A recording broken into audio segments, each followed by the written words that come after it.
মাদক এবং সন্ত্রাস, এই দুইটাকে ঘিরেই কিন্তু অপরাধ সারা দেশে। তার বিরুদ্ধে এইরকম বলিষ্ঠ কণ্ঠস্বর, যিনি লং মার্চের ঘোষণা দিচ্ছেন, এরকম কয়জন এমপি আছে? মনিরুল হক চৌধুরী এই বৃদ্ধ বয়সে যদি রিভোল্ট করতে পারেন, তাহলে অন্যরা কেন পারবেন না? এটা আমার প্রশ্ন। মনিরুল হক চৌধুরী কুমিল্লার এমপি। এই সংসদে কয়েকজন এমপি যারা ঝড় তুলেছেন বা তুলছেন, যেমন ফজলুর রহমান, মুক্তিযুদ্ধ নিয়ে সোচ্চার থাকেন।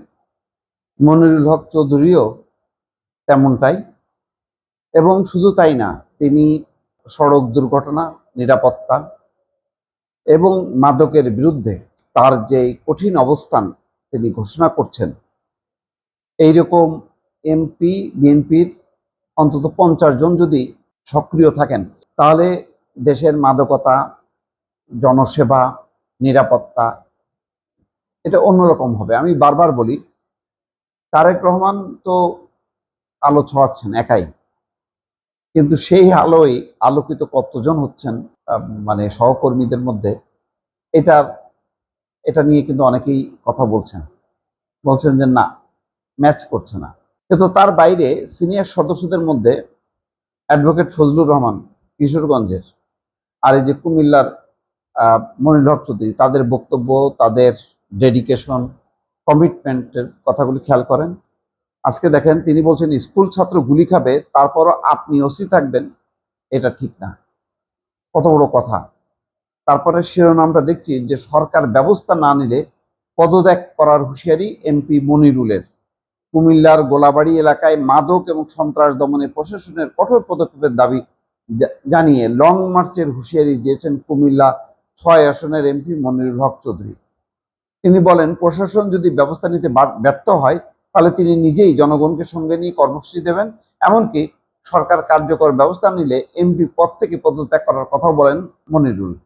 শুক্রবার দুপুরে জেলা প্রশাসনের কার্যালয়ের সম্মেলন কক্ষে মাদক দ্রব্যের অপব্যবহার, অবৈধ পাচার বিরোধী দিবস উপলক্ষে আয়োজিত এক আলোচনা সভায় তিনি এই কথা বলছেন। মনিরুল হক চৌধুরী বলছেন, জঙ্গল সলিমপুর নিয়ন্ত্রণ করতে পারছেন, জঙ্গল মানে চট্টগ্রামের, কিন্তু গোলাবাড়ি কেন নিয়ন্ত্রণ করতে পারছেন না? সেখানে কাউকে গ্রেপ্তার করা হয়নি, গ্রেপ্তার করলে কেউ হয়তো অখুশি হবে, এমন চিন্তা থাকলে চলবে না। তিনি জেলা প্রশাসক, পুলিশ সুপারের উদ্দেশ্যে তিনি বলেন, গোলাবাড়ির মূল অপরাধীদের তালিকা করুন। ডিসি সাহেব, এসপি সাহেব, আপনারা যদি পারেন ব্যবস্থা নিন, না হলে বাকিটা আমি দেখব। কুমিল্লা 6 আসনে এমপি বলছেন, প্রয়োজনে গোলাবাড়িতে 10,000 মানুষ নিয়ে লং মার্চ করব। মাদক এবং সন্ত্রাসের বিরুদ্ধে কোনো আপোষ হবে না। সরকার যদি প্রয়োজনীয় ব্যবস্থা না নেয়, তাহলে আমি সংসদ সদস্য থেকে পদত্যাগ করব। দেখেন, মাদক এবং সন্ত্রাস, এই দুইটাকে ঘিরেই কিন্তু অপরাধ সারা দেশে। তার বিরুদ্ধে এইরকম বলিষ্ঠ কণ্ঠস্বর, যিনি লং মার্চের ঘোষণা দিচ্ছেন, এরকম কয়জন এমপি আছে? বিএনপির 2 শতাধিক এমপির মধ্যে কয়জন আছে যে এইভাবে উচ্চারণ করেন? খুবই কম।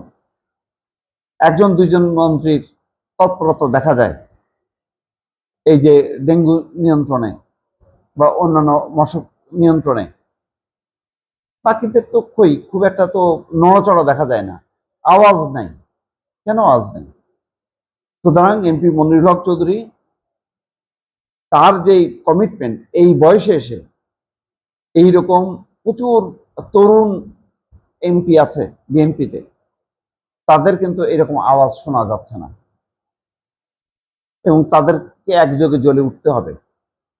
যারাই ভালো মানে ব্যতিক্রমী কিছু করবেন, ভালো কিছু করবেন, তারেক রহমান কিন্তু, আমি যতটুকু জানি, তিনি কিন্তু মানে খুঁটায় খুঁটায় খুঁটায় সব কিছু লক্ষ্য করেন, পুরস্কৃত করবেন।